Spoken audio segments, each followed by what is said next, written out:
बचपन तो सभी का बराबर है जी। कोई भी हो, चाहे ये बात अलग है कि भाई इसका ऐसा रहा उसका ऐसा रहा, हर चीज में एक तर्क संगत है जी। परंतु हम छोटे छोटे काफी अलग ही जीवन था जी। 5वीं 6वीं तक तो हम दुबकी दुबकाई खेला करते थे। एक बार स्कूल से गायब हो गए। अच्छा। और गायब भी ऐसे हुए कि बस्ता कहीं पड़ोसी लेके आ रहे हैं। अच्छा। हमारा आता पता नहीं। ये तो सही मायने में 8वीं क्लास में थे हम जी। जब से मन ये कि भाई कुछ करें जी। फिर 10वीं में आते आते हम बिल्कुल ढाल ऐसी बन गई हमारी कि भी समाज से हमें जुड़ना चाहिए। जी। मैं झुक नहीं सकता, मैं शौर्य का वो अखंड भाग हूँ, जलाकर रख दूं दुश्मनों की रूह तक, ब्राह्मणत्व का वो आग हूँ। आज हमारे बीच पॉडकास्ट में अखिल भारतीय ब्राह्मण महासभा के राष्ट्रीय अध्यक्ष मौजूद हैं, सुरेंद्र शर्मा बबली जी। बहुत सारी बातें करेंगे इनसे और जानेंगे कुछ सनातन के बारे में भी जो शायद हमें अभी तक पता नहीं है। शर्मा जी, बहुत बहुत स्वागत है। बाबूजी, आप आए यहाँ पे और आपने समय दिया अपना। बिल्कुल बिल्कुल। सबसे पहले जो मेरा सवाल है, आपने जो यात्रा शुरू की है अपनी बचपन से लेके यहाँ तक आप पहुंचे हैं, उस यात्रा के थोड़े से अंश हमें बताइए कि बचपन में आप कैसे थे, फिर स्कूल में आप कैसे रहे, कॉलेज समय में आप कैसे रहे और फिर यहाँ तक आप कैसे पहुंचे। देखो, बचपन तो सभी का बराबर है जी। कोई भी हो, चाहे ये बात अलग है कि भाई इसका ऐसा रहा उसका ऐसा रहा, हर चीज में एक तर्क संगत है जी। परंतु हम छोटे छोटे काफी अलग ही जीवन था। जी। 5वीं 6वीं तक तो हम दुबकी दुबकाई खेला करते थे। फिर हम 8वीं तक के स्कूल में गए। जी। 8वीं से 10वीं तक के में गए। जी।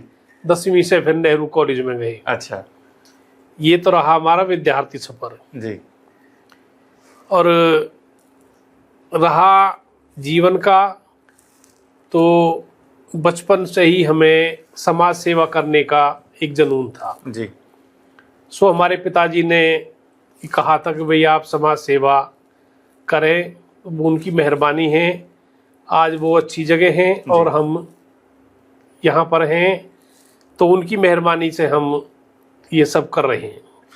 बाबूजी, कैसे थे आप बचपन में? शरारती थे आप या पढ़ाई में अच्छे थे? कैसे थे? या शरारत, आप ऐसा कोई मौका आया, ऐसा कोई वाकया आप बताना चाहें हमें कि जब माता पिता ने 2-4 आपके लगा दी हो ज़्यादा शरारत करने में? देखो, पढ़ाई की जहाँ तक बात है, जी, पढ़ाई में हम अच्छे, जी, लेकिन हम एक बार स्कूल से गायब हो गए। अच्छा। और गायब भी ऐसे हुए कि बस्ता कहीं पड़ोसी लेके आ रहे हैं। अच्छा। हमारा आता पता नहीं। जब हम रात को पहुंचे, हाँ। पहुंच तो गए हम, जी। हमें खाना भी खिलाया, लेकिन सुबह हमें गोला लाठी लगा के धूप में डाल दिया। अच्छा। उस दिन स्कूल की हमारी छुट्टी करवा दी जी। और बेटा यहाँ आराम करो। अच्छा। तो गोला लाठी पूरे दिन हमें 1-1.5 घंटे तक लगी रही। अच्छा। फिर उसके बाद में हमारी माँ ने हम खोले। अच्छा। तो ये तो उस दिन का ऐसा वाकया हुआ। फिर उसके बाद हम धीरे धीरे अपना मुकाम सफर जो सात्विक रहा, जी, फिर हम सुधर गए। जी। तो ये बाबूजी, ये बताओ कि बचपन जैसे आपका गुजरा, आपका निकला, और आज आप एक ऐसी जगह पे हैं जहां आप लोगों की सेवा कर रहे हैं, और फरीदाबाद शहर में ऐसा ही कोई होगा जो आपको नहीं जानता हो, चाहे वो किसी भी संस्था से जुड़ा हुआ हो। आप लोगों के बीच में रहे हैं, आपने लोगों के लिए काम किया और आज भी आप कर रहे हैं। ये जो रुचि आई, ये कब आई कि मुझे समाज सेवा करनी है, मुझे लोगों के बीच रहना है? ये तो सही मायने में 8वीं क्लास में थे हम जी, जब से मन ये कि भाई कुछ करें जी। फिर 10वीं में आते आते हम बिल्कुल ढाल ऐसी बन गई हमारी कि भाई समाज से हमें जुड़ना चाहिए। जी। फिर 12वीं में उसके बाद तो फिर हम धीरे धीरे इसमें मेंबर बने। मेंबर से हमने साफ करी, दरी बिछाई, जी फिर जिला अध्यक्ष बने। जी जिला अध्यक्ष से प्रदेश अध्यक्ष, जी राष्ट्रीय महासचिव, जी। फिर अब राष्ट्रीय अध्यक्ष। तो ये कार्यकाल कब से आपका चल रहा है राष्ट्रीय अध्यक्ष का? आप कब से हैं? ये 6 साल हो गए। 6 साल हो गए। 6 साल हो गए लगातार। बीच बीच में हर 3 साल के बाद में अब तीसरी बार इसको पद की गरिमा मेरे जी, पास आई है। जी जी। अच्छा बाबू जी, एक सवाल मुझे पूछना था कि जब भी हम कोई मुकाम हासिल करना चाहते हैं, हर एक के पीछे कुछ ना कुछ मोटिवेशन होता है, मकसद होता है, आदर्श होता है कोई ना कोई, कि यार इसको देख के मुझे ऐसा करना है। आपके आदर्श कौन रहे? आपने किसको देख के ये जाना, ये मन में आया कि भाई मेरे को समाज के लिए कुछ करना है, लोगों के लिए कुछ करना है, समाज सेवा करनी है? देखिए, ये तो एक भाव भी जुड़ता है।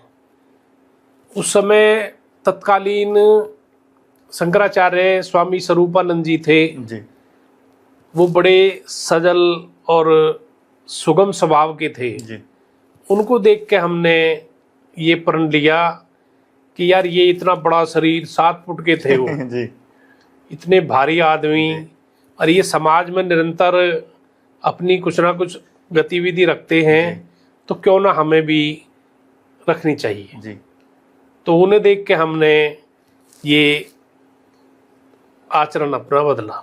जी।